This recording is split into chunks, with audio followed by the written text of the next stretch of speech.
थोड़ा ध्यान लगा के बैठना। आज अदर दिन से कंपेयर में मेरा थोड़ा एफिशिएंसी कम है, बट फिर भी ऐसा नहीं है कि इनफ नहीं है, आपको अच्छे से सुनाई देगा, लेकिन टोन थोड़ा सेपरेट लगेगा। तो अच्छे से सुनना, अच्छे से फोकस करना। तो uniformly accelerated motion, we can derive some simple equation that relate displacement which is represented by x, time taken which is represented by t, initial velocity which is represented by v0, final velocity which is represented by v, and acceleration which is represented by acceleration a. Equation already obtained given a relations between the final and initial velocity 3.6 में हमने ऐसे निकाला था। Average velocity, actually में average velocity को हम instantaneous velocity मानते थे। Then that v minus u change in velocity upon time, तो a इंटू टी किया था हमने, that is equals to v minus u. U की जगह पे हम v0 लेते थे, है ना, वहाँ पे हम v0 लेते थे 3.6 वाला इक्वेशन, और ये वहाँ पे गया तो v0 plus a t equals to v हुआ। और मैंने आपको बोला था कि हमने 9th में ऐसा एक इक्वेशन पढ़ा था, है ना। There are 3 equations of the kinetics which govern the any motion of straight line. Okay, motion of straight line को गवर्न करते हुए 3 इक्वेशंस है। तो इक्वेशन 3.6 हमने कुछ इस तरह से डिराइव किया था। A average equals to change in velocity upon time, v minus v0 upon time, final velocity minus initial velocity upon time, time into a equals to v minus v0, v0 उधर जाएगा तो v0 plus a t equals to v। So this is the first equation of kinematics. This relation represent in the figure, graphically in figure. तो graphically figure में यहाँ पे आपको बताया गया है ये रिलेशंस के बारे में। वेलोसिटी वर्सेस टाइम ग्राफ लिया गया है। जब टाइम 0 था तो इनिशियल पॉइंट ए था और उस पे वेलोसिटी v0 थी।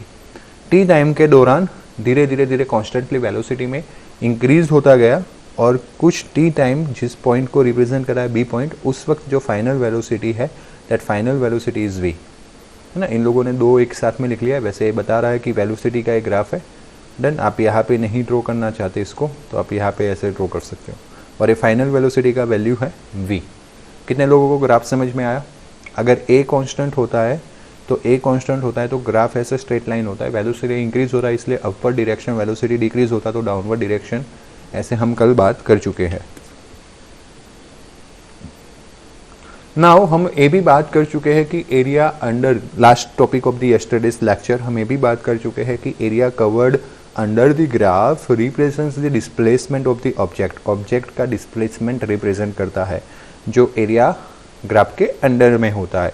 So this relation graphically represented, वो तो देख लिया हमने। एरिया अंडर द कर्व, अगर हमें एरिया फाइंड करना है तो एरिया अंडर द कर्व कितना होता है, तो देखो ए मेरा लाइन है ग्राफ का, और इसको मैं एकदम परपेंडिकुलर लाइन ड्रॉ कर लूँ एक्स एक्सिस पे, तो ये दो लाइन मिलेंगे, मतलब कि ये सारा एरिया जो है अंडर द कर्व आ गया। मतलब ये टोटल एरिया फाइंड करना है ओ ए बी डी ए का। तो this is the trapezium shape. ऐसा जो शेप बना उसको ट्रेपेजियम बोलते हैं, क्योंकि एक क्वाड्रिलेटर है जिसमें ऑपोजिट साइड का एक ही पैर पैरेलल है और एक पैर पैरेलल नहीं है, तो उसको ट्रेपेजियम बोलते हैं। आपको थोड़ा मैथमेटिक्स का जो जियोमेट्री है वो कॉन्सेप्ट पता होगा, 9th स्टैंडर्ड में आ चुका है, तो इसको हम बोलते हैं trapezium.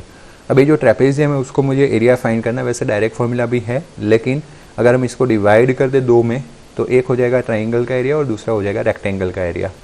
So area of triangle A B C and area of rectangle O A C D. तो अगर मुझे ग्राफ के अंडर का कवर्ड एरिया चाहिए बिटवीन 0 to t टाइम, तो मुझे area of triangle A B C plus area of rectangle O A C D करना पड़ेगा। कितने लोगों को समझ में आया? दोनों का समेशन करना पड़ेगा। Okay, summation of both. So as explain the previous section, जैसे एक्सप्लेन किया गया प्रीवियस सेक्शन में, the area under v versus t curve represent the displacement. Okay, area जो है v वर्सेस t कर्व का वो क्या रिप्रेजेंट कर रहा है? Displacement. Okay, therefore displacement x of object is nothing but area equals to x, nothing but area of क्या था? ट्राइंगल ए बी सी, और यहाँ पे क्या था? Rectangle O A D C या ओ ए सी डी, ऐसा कुछ था, ओ ए सी डी। ओके, चलो, तो अब ट्राइंगल का एरिया क्या होता है बेटा? 1/2 बेस इंटू हाइट। तो चलो मैं फिगर में जाके बताता हूँ। ए रहा ट्राइंगल, 1/2 बेस, बेस यानी AC, AC यानी हॉरिजॉन्टल लाइन, हॉरिजॉन्टल लाइन पे कौन है टाइम, यहाँ पे भी आप टाइम ऐसे दूर लिख सकते हो और ये वैल्यू है टाइम।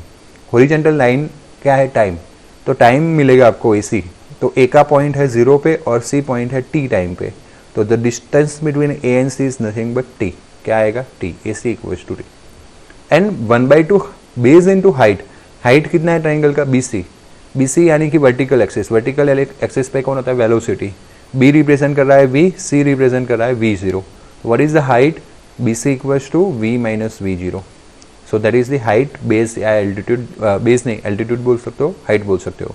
तो देखो दिस इज द 1/2, ये हो गया 1/2, बेस हो गया T एंड हाइट हो गया V minus V0। Is it clear to all of you, is it clear to all of you, okay. Plus what is the area of rectangle, rectangle का area होता है length into breadth, तो figure में जाते हैं, length into breath find करने का try करते हैं। So what is the length, मान लो कि ये OD लेंथ है, तो जस्ट लाइक यहाँ पे 0 था और यहाँ पे टाइम T था, तो the length of the OD is T, और ब्रेथ होता है CD, तो C वर्टिकल है, यहाँ पे 0 था और यहाँ पे V0 था, तो ब्रेथ हो गया V0 माइनस 0 V0, तो V0 into T, so here it is the V0 into T, clear?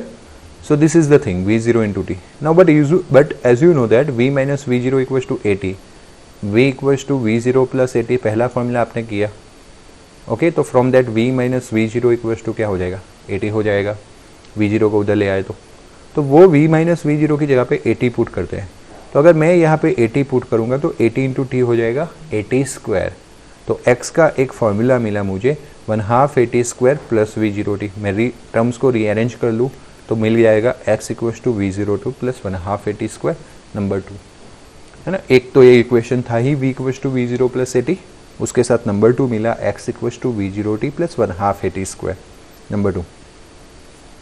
Is it clear to all of you, number 2 तक कोई डाउट है?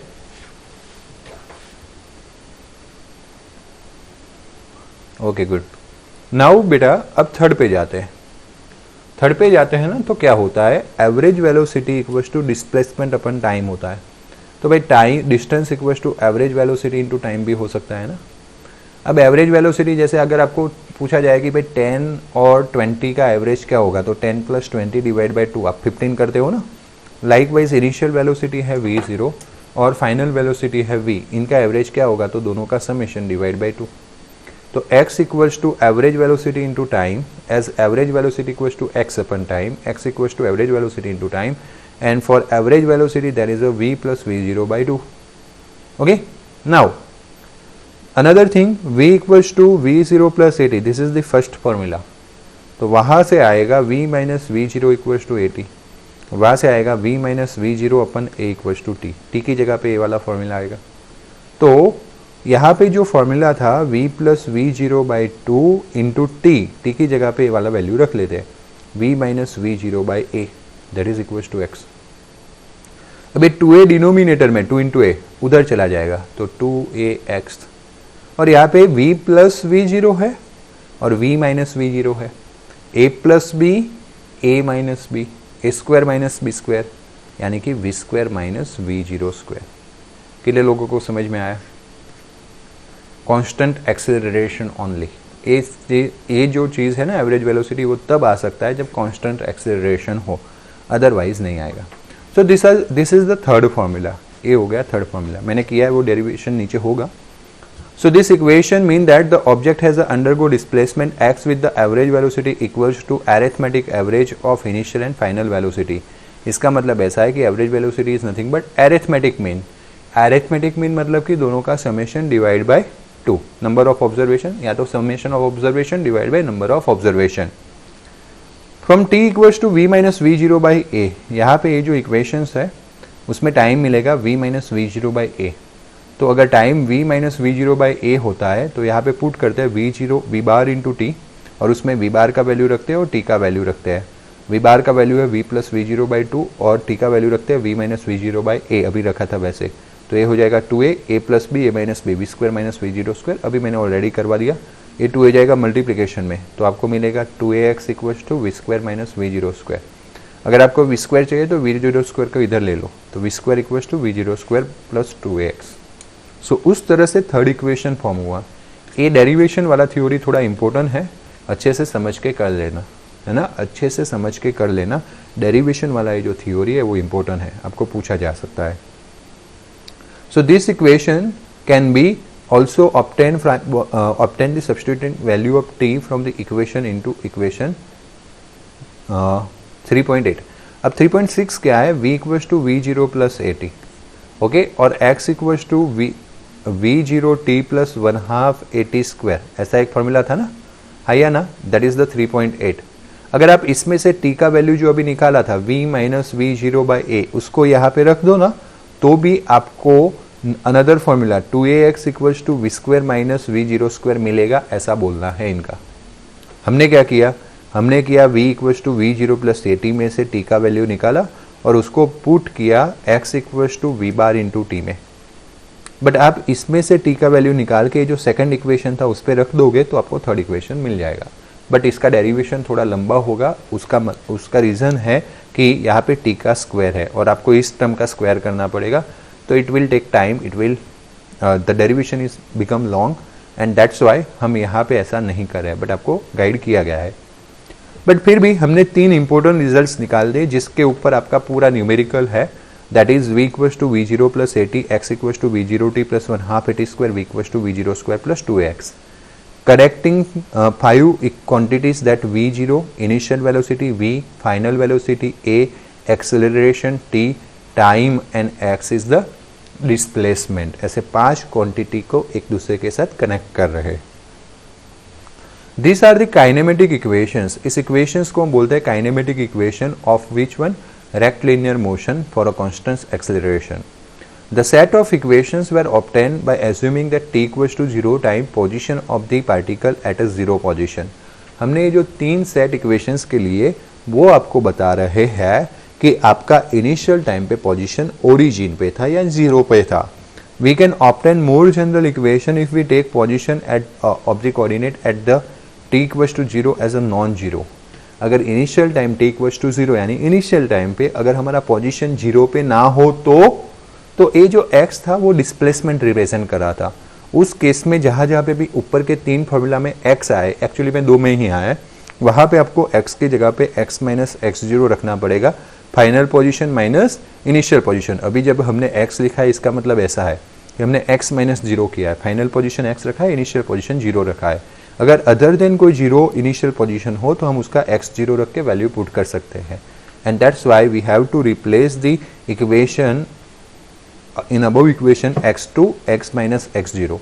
तो पहले इक्वेशन तो वैसे का वैसा रहेगा क्योंकि उसमें x नहीं है, और दूसरा इक्वेशन जो था ना वो था x equals to v zero t plus 1/2 a t square. तो x की जगह पे क्या रखना है, x माइनस एक्स जीरो, तो ये माइनस एक्स जीरो उधर जाएगा तो प्लस एक्स जीरो, और a था v square equals to v zero square plus 2ax, x की जगह पे क्या रखना है, x माइनस एक्स जीरो। कितने लोगों को समझ में आया? 3 इंपॉर्टेंट फार्मूला हमने डिराइव्ड किए। सबसे पहले तो डेफिनेशन ऑफ एक्सेलरेशन समझते जाना, रिप्लाई करते जाना। Definition of acceleration a equals to v minus v zero divide by t से हमने क्या फाइंड किया, v equals to v zero plus a t find किया। दूसरा हमने ग्राफ ड्रॉ किया, ग्राफ के अंदर जो कर्व मिला उसके अंदर जो एरिया होता है वो एरिया फाइंड करने के लिए हमने एरिया का फॉर्मूला लिया, area of triangle plus area of rectangle, then और फिर जो एरिया होता है वो हमें डिस्प्लेसमेंट देता है, तो वहाँ से हमें x equals to v zero t plus 1/2 a t square मिला। फिर हमने average velocity v bar equals to x by t से x equals to v bar into t किया, वहाँ पे v बार का वैल्यू रखा v plus v zero divide by 2 और t का वैल्यू रखा v minus v zero divide by a। दोनों को मिला दिया तो हमें मिला 2ax equals to v square minus v zero square, minus v zero square को उधर ले लेते हैं तो हमें मिला v square equals to v zero square plus 2ax। तो ये 3 फार्मूला हो गए। हमने वो भी डिस्कस किया कि ये जो 3 फार्मूला अभी हमने डिराइव्ड किए, हमने उसमें initial position x equals to 0 लिया था फॉर ओरिजिन, यानी कि हमने ओरिजिन लिया था।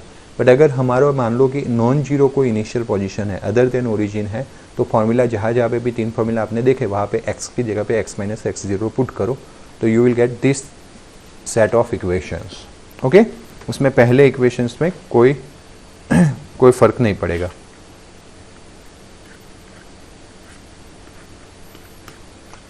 बाकी कुछ न्यूमेरिकल से, न्यूमेरिकल भी मैं अच्छे से करवाऊंगा।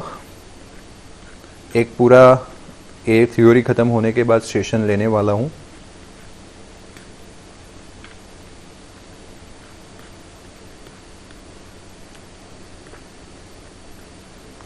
You must be familiar with the experience of traveling in a train or being overtaken by another train moving in the same direction as you are।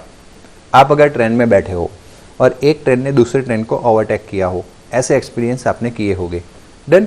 अगर नहीं किए हैं तो आपने वो एक्सपीरियंस किया होगा कि आप बस से जा रहे हो, एक बस दूसरे बस को ओवरटेक करती है, एक व्हीकल्स ऑटोमोबाइल दूसरे ऑटोमोबाइल को क्या करता है, ओवरटेक करता है। बट सबसे बेस्ट एक्सपीरियंस ट्रेन का रहता है, क्योंकि ट्रेन में हमारे माइंड के नर्व्स जो है ना वो दौड़ने लगते हैं।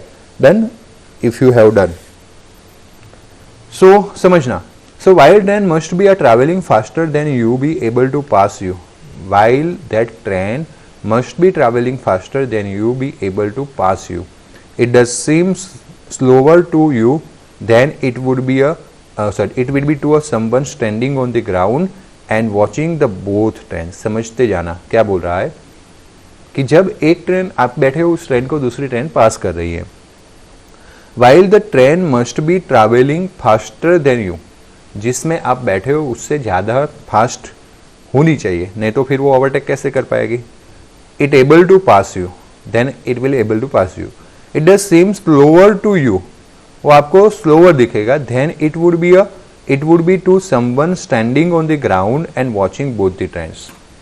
ओके, अगर कोई ग्राउंड पे खड़ा है और दोनों ट्रेन को देख रहा है तो उसको थोड़ा फिनोमिनन अलग भी लग सकता है।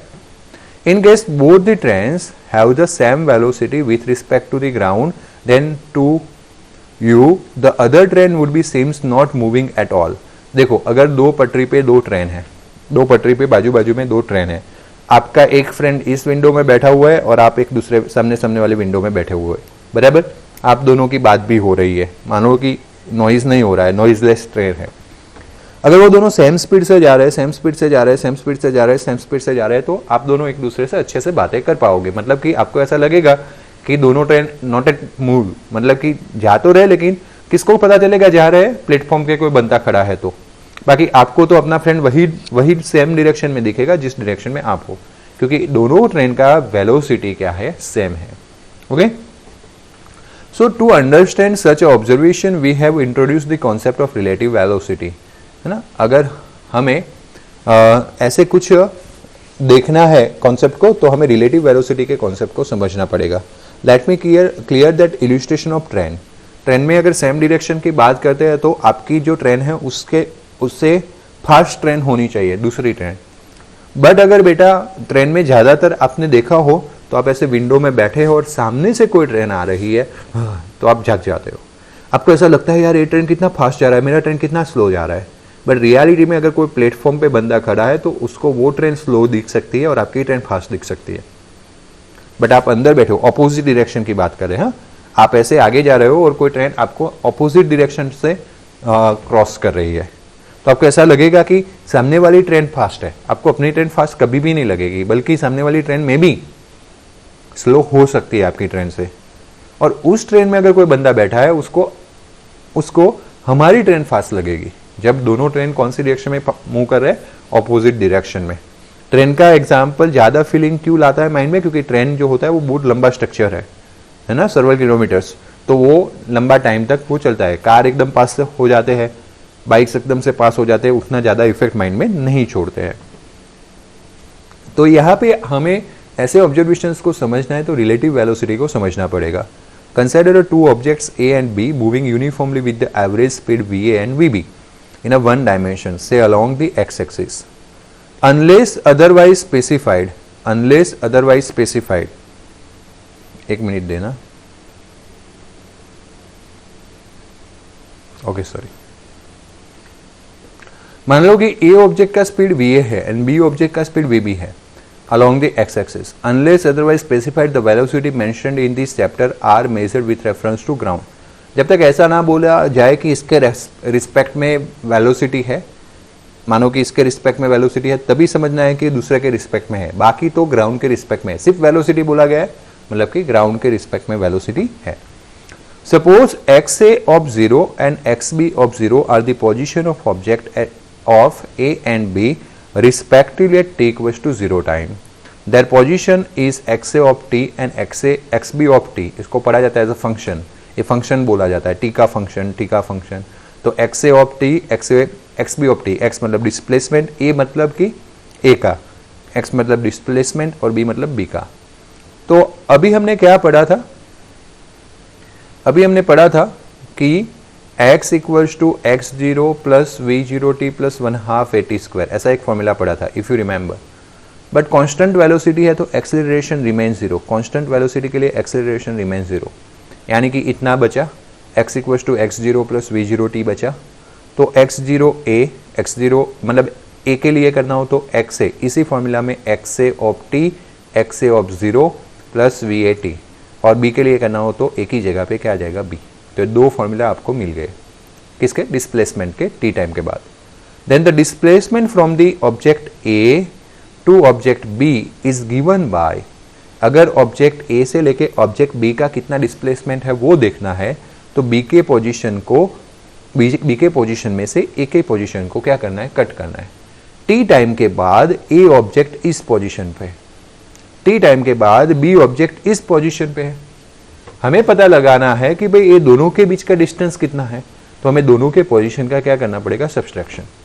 तो displacement from object A to B, okay, A to B का अगर आपको डिस्प्लेसमेंट फाइंड करना है तो ए टू बी, तो इसको लिखते हैं एक्स बी है, तब आपको एक्स बी माइनस एक्स ए करना है। अगर कोई बोलता है मुझे बी टू ए का फाइंड करना है तो उल्टा हो जाता, एक्स ए माइनस एक्स बी हो जाता। मीनिंग को पकड़ के जाना, नहीं तो गलती करोगे। अब ये एक्स बी का वैल्यू यहाँ पे रख लेते हैं, है ना, एक्स बी का वैल्यू रख लेते हैं भाई, x B 0 plus v B t, minus x a का वैल्यू रख लेते हैं ब्रैकेट के अंदर, एक्स ए 0 प्लस वी ए टी, समझते जाना।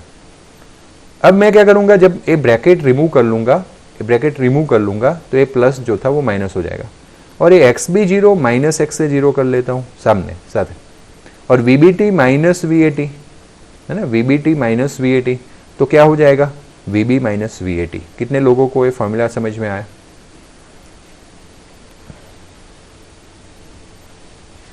Okay, this equation is easily interpreted that tell us that S in the from the object A and object B. Object A के लिए क्या फाइंड किया था, अभी सिर्फ ऑब्जेक्ट B का मैं फॉर्मूला लिख रहा हूं।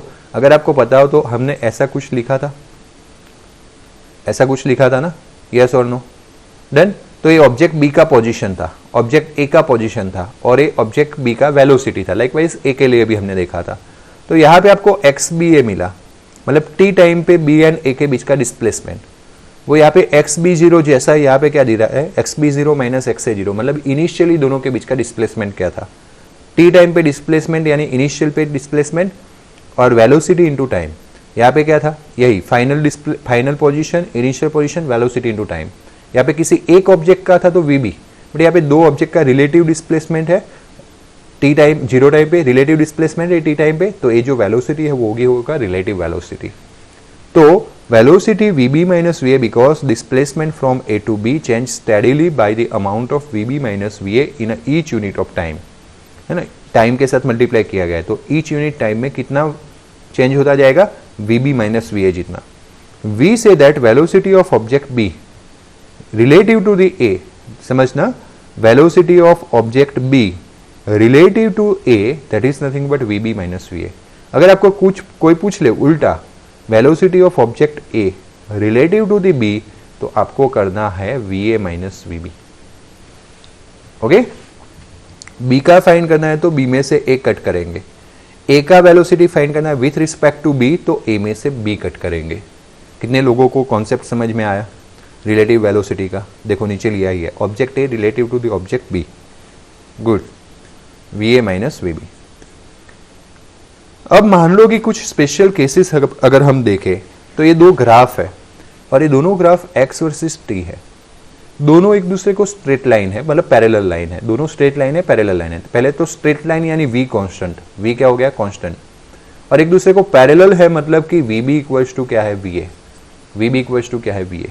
तो फ्रॉम दिस इक्वेशन अगर VB इक्वल्स टू VA होता है तो A तो जीरो हो जाएगा, VB माइनस VA जीरो हो जाएगा, यानी कि XBA equals to XBA zero minus XB zero minus XA zero.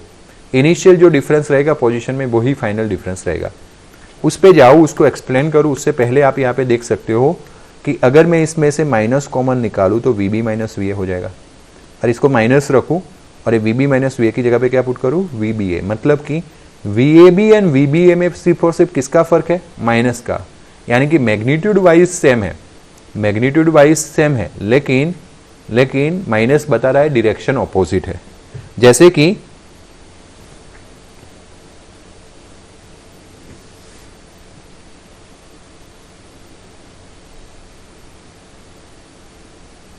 क्या Harsh, show opposite direction we will take one loss and wall, समझ में नहीं आया हर्ष, नेगेटिव साइन वाला मैं अभी एक्सप्लेन कर रहा हूं।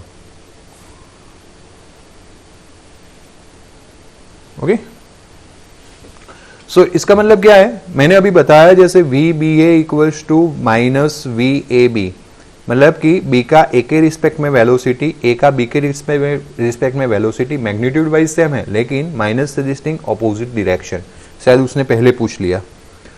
अब इसका मतलब क्या है, जैसे कि आप मेरे से आगे दौड़ रहे हो, रन कर रहे हो, तो you are ahead of me and I am behind of you. देखो डायरेक्शन का चेंज आया ना, जब मेरे रिस्पेक्ट में आपका पोजीशन डिसाइड किया जाता है तो यू आर अहेड, आपके रिस्पेक्ट में मेरा पोजीशन डिसाइड किया जाता है तो आई एम बिहाइंड।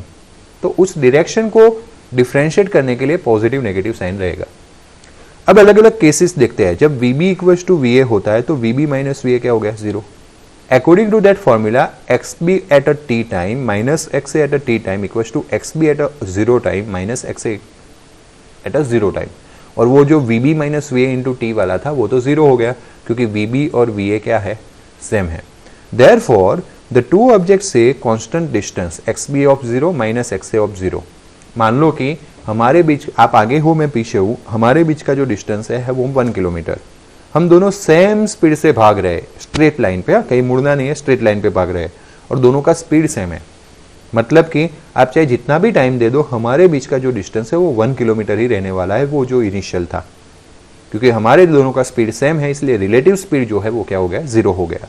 समझते जाना। And their position line graph are the straight line which is parallel to each other as shown in the figure, and relative velocity VAB और VBA is always zero in this case। ऐसा कुछ graph मिलेगा straight line. Okay, वो कभी भी एक दूसरे को इंटरसेक्ट नहीं करेगा। अकॉर्डिंग टू दिस ग्राफ यहाँ पे इनिशियल पोजीशन 20 और इसका 10 है। मतलब कि आप कहीं पे भी चले जाओ, ये जो डिफरेंस है वो 10 मीटर रहने वाला है। कितना मीटर रहने वाला है, 10 मीटर। आगे बढ़ते हैं सेकंड में। If VA greater than VB, अगर VA ग्रेटर देन VB है तो VB माइनस VA क्या हो जाएगा, negative. One graph is steeper than the other, they meet at the common point. जैसे कि B ग्राफ में जाते हैं और you can see in this graph VA greater than VB, मतलब कि A जो है वो ऐसे है और B ऐसे। स्टीपर यानी कि देखो ग्राफ में स्लोप क्या होता है, हॉरिजॉन्टल के साथ tan थीटा जो होता है ना, उसको भी स्लोप बोला जाता है। Slope is represented by m for straight line, समझते जाना। तो इसका थीटा कम है और इसका थीटा ज्यादा है, दिख रहा है, मतलब कि A का स्लोप ज्यादा है। तो स्लोप अगर A का ज्यादा है तो वेलोसिटी भी ज्यादा है, क्योंकि x वर्सेस t ग्राफ में स्लोप जो होता है वो वेलोसिटी को रिप्रेजेंट कर रहा है। तो A का वेलोसिटी ज्यादा है, B का वेलोसिटी कम है। इनिशियली 0 पॉइंट पे जाओ आप, 0 टाइम पे देख सकते हो B आगे था, 40 मीटर पे था और 20 से कम 10 मीटर पे था, B आगे था। दोनों ने स्टार्ट किया जर्नी, बट A का स्पीड ज्यादा है। मतलब कि आप आगे भाग रहे हो, आप 40 मीटर पे हो इनिशियली, मैं यहाँ पे 10 मीटर पे हूँ। देन B यानी यू, A यानी मैं। देन आप आगे भाग रहे हो, मैं पीछे भाग रहा हूँ, सेम डायरेक्शन में भाग रहे हैं, पॉजिटिव डायरेक्शन में, इसलिए ग्राफ फर्स्ट क्वाड्रेंट में आ रहा है, पॉजिटिव क्वाड्रेंट में, हमने कल डिस्कस किया था। जैसे जैसे टाइम जाएगा, मेरा स्पीड ज़्यादा है, इसलिए मैं आपसे आगे निकलता जाऊँगा। एक जो 3 सेकंड का टाइम है जहाँ पे हम एक दूसरे को मिल रहे हैं 70 मीटर पे, दोनों एक साथ आए, और उसके बाद मैं आगे निकल गया और आप पीछे रह गए, क्योंकि आपकी स्पीड कम है और मेरी स्पीड ज़्यादा है। तो एक ग्राफ का मतलब यही है। सो यू कैन सी, जो भी मैंने बताया यहाँ पे जो फिगर में, वहाँ पे स्पीड कितना था, 20 मीटर पर सेकंड, यानी कि मेरा A यानी मैं। मेरा इनिशियल पोजीशन था 10 मीटर, बी यानी आपका स्पीड है 10 मीटर पर सेकंड और आपका इनिशियल पोजीशन था कितना 40। हमारे दोनों का डिस्टेंस कितना हुआ, मतलब कि डिस्टेंस डिफरेंस कितना है 30 मीटर और हमारी स्पीड का डिफरेंस कितना है 10 मीटर। तो 10 इंटू 30/10 यानी 3 सेकंड। तो 3 सेकंड के बाद हम एक दूसरे को मिलेंगे। At this instant they are both at a position XA and XB at a 70 metre. क्यों? क्योंकि 3 सेकंड के बाद मिल रहे हैं। मेरा स्पीड था 20 यानी 3 इंटू 20, मैं 60 आगे जाऊंगा। इनिशियली मैं 10 पे तो था ही, मैं 60 आगे जाऊंगा तो 70 पे पहुंचा। आपका स्पीड है 10, आप ऑलरेडी 40 पे थे, तो 10 इंटू 3 30 आप आगे जाओगे और आप ऑलरेडी 40 पे थे, तो आप भी कहाँ पे पहुंचोगे 70 पे। मैथमेटिकली भी शॉर्ट मैच हो रहा है, लॉजिकली भी क्या हो रहा है, मैच हो रहा है। Thus the object A overtakes object B at this time, in this case VBA 10 - 20 is -10। अगर आपने VBA फाइंड किया है यानी कि velocity of B respect to A find किया है तो वो -10 मीटर पर सेकंड है। मतलब कि आपका वेलोसिटी बी यानी बी आप हो, ए मैं हूं, आपका वेलोसिटी मेरे रिस्पेक्ट में 10 मीटर पर सेकंड कम है। माइनस मतलब क्या बता रहा है, कम बता रहा है, जो हर्ष अभी पूछने का ट्राई कर रहा था। मैंने बोला कि उसने सिचुएशन से पहले क्वेश्चन पूछ लिया था। Now it is clear to Harsh, okay. C case देखते हैं बेटा। Suppose V and VB are opposite sign, दोनों ऑपोजिट साइन के। ऑपोजिट साइन का मतलब क्या है, दोनों के बीच में कुछ सेपरेशन है। ये आप B हो और मैं A हूं, मैं ऐसे जा रहा हूं और आप ऐसे जा रहे हो, दोनों एक दूसरे के ऑपोजिट डायरेक्शन में जा रहे हैं। For example, if in the above example object A moving with the 20 metre per second starting at 10 metre and B is moving with the -10 metre per second. -10 metre per second show कर रहा है, opposite direction में motion है from the 40। The object will meet at 1 second, object 1 second पे ही मिल जाएंगे। कैसे? You can go in the graph and just see. देखो, जैसे कि मैं यहाँ पे था भाई 10 पे और मेरा तो वही डायरेक्शन में 20 से जाना है, डन। आप 40 पे थे, है ना, आप 40 पे थे, लेकिन आप 40 पे थे, मैं यहाँ पे 10 पे था, मैं ऐसे जा रहा हूँ, आप नीचे की ओर आ रहे हो। यानी कि आपका वेलोसिटी, इसको मैं अगर पॉजिटिव डायरेक्शन मान रहा हूँ तो इसको मुझे नेगेटिव मानना पड़ेगा। तो आपका जो वेलोसिटी नेगेटिव है तो वह नीचे की ओर जाएगा। दोनों ग्राफ जहाँ पे इंटरसेक्ट करते हैं वहां पे हम मिलेंगे। कैसे, समझाता हूं। 1 सेकंड के बाद मिलेंगे। क्यों? क्योंकि 1 सेकंड के बाद मैं 20 मीटर आगे आऊंगा, तो 10 में 20 ऐड करूं, मैं 30 पे पहुंचूंगा। और 1 सेकंड के बाद आपका स्पीड है 10 मीटर पर सेकंड, यानी 1 सेकंड के बाद आप 10 आगे आओगे, तो 40 से ऐसे नीचे आ रहे हो तो 10, तो कहां पे आओगे 30 पे। हम दोनों लॉजिकली 30 पे हो गए 1 सेकंड के बाद, वहां पे हम मीट करेंगे। तो यहां पे स्पीड है ना, ऐड हो गया। अगर रिलेटिव स्पीड देखा जाए तो मैंने यहां से 20 डिस्टेंस कवर किया, आपने यहां से 10 कवर किया, यानी टोटल हमारे दोनों का 30 मीटर जो है 1 सेकंड में कम हो गया, यानी कि दोनों का क्या हो गया, प्लस। इसीलिए अगर आपकी ट्रेन ऐसे जा रही है जिसका स्पीड VA है और दूसरी ट्रेन ऐसे ओवरटेक कर रही है जिसका स्पीड VB है, तो आपके रिस्पेक्ट में इसका स्पीड है ना VA प्लस VB दिखेगा, है ना। भले इसका 10 था, मेरा मान लो कि 20 था, इसका 10 था, रिस्पेक्टिवली अगर देखने जाओगे तो 10 20 -10, इसको डायरेक्शन के साथ लेंगे ना -10, तो माइनस माइनस प्लस आपको दिखेगा 30। कितना दिखेगा? 30। इसीलिए आप चाहे अपनी ट्रेन में बैठे बैठे सोच रहे हो कि वो ट्रेन स्लो भी हो तो भी आपको फास्ट दिखेगी।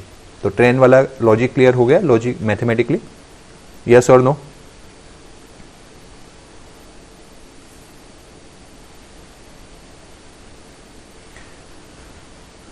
ओके, सो दोनों ऑब्जेक्ट 1 सेकंड में मिलेंगे। Velocity of B relative to the A, velocity of B relative to the A that is equal to VB minus VA। तो -10 -20 -30। सर आप तो +30 बता रहे थे, वो मैं बताता हूं कैसे। आप आगे हो और मैं पीछे हूं, मैं मेरे डायरेक्शन को पॉजिटिव मान रहा हूं, तो आपका वेलोसिटी मेरे रिस्पेक्ट में क्या आया? -30।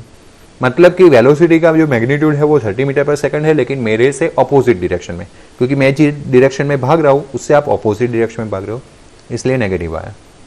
डन। अगर मैं उल्टा करता, मेरा वेलोसिटी फाइंड करता आपके रिस्पेक्ट में, देन तो 30 मीटर पर सेकंड आता, वो भी पॉजिटिव। क्यों? क्योंकि मेरे डायरेक्शन को मैंने क्या माना हुआ है? पॉजिटिव माना हुआ है। तो माइनस सिर्फ डायरेक्शन को शो करने का काम करता है, मैग्नीट्यूड तो 30 मीटर पर सेकंड है। इन दिस केस VBA और VAB दोनों का मैग्नीट्यूड रहेगा 30 metre per second, which is greater than magnitude of either velocity A और B। A का वेलोसिटी 20 था, बी का वेलोसिटी 10 था, ओके, दोनों से भी बड़ा रहेगा। Then so if the object under consideration are two trains, वही वापस आ रहा है two trains, then for a person sitting on the either of this two train, दोनों में से कोई भी ट्रेन में अगर बैठा हुआ है, other train seems to go very fast, क्योंकि उसको रिलेटिव वेलोसिटी ध्यान में आता है, पर्टिकुलर वेलोसिटी ध्यान में नहीं आता। पर्टिकुलर वेलोसिटी किसको ध्यान में आएगा? जो ग्राउंड पे खड़ा है और ग्राउंड के रिस्पेक्ट में मेजर कर रहा है। So equation is valid even if V and we B represents the instantaneous velocity. अगर हमने एवरेज वेलोसिटी लिया है उसके जगह पे इंस्टेंटेनियस वेलोसिटी भी हो तो भी ये जो इक्वेशन है वो वैलिड होते हैं। तो इस तरह से आपका जो चैप्टर है वो खत्म होता है। डन। तो आपका होमवर्क क्या रहेगा? ये जो नोट्स है वो तो बनाने ही है। डन। एक्सरसाइज अभी नहीं करना है, जब मैं इलस्ट्रेशन करवा लूँ उसके बाद एक्सरसाइज मैं दूंगा। तो ये जो नोट्स है वो आपको बनाने हैं। PDF आपको कल नहीं भेजना है,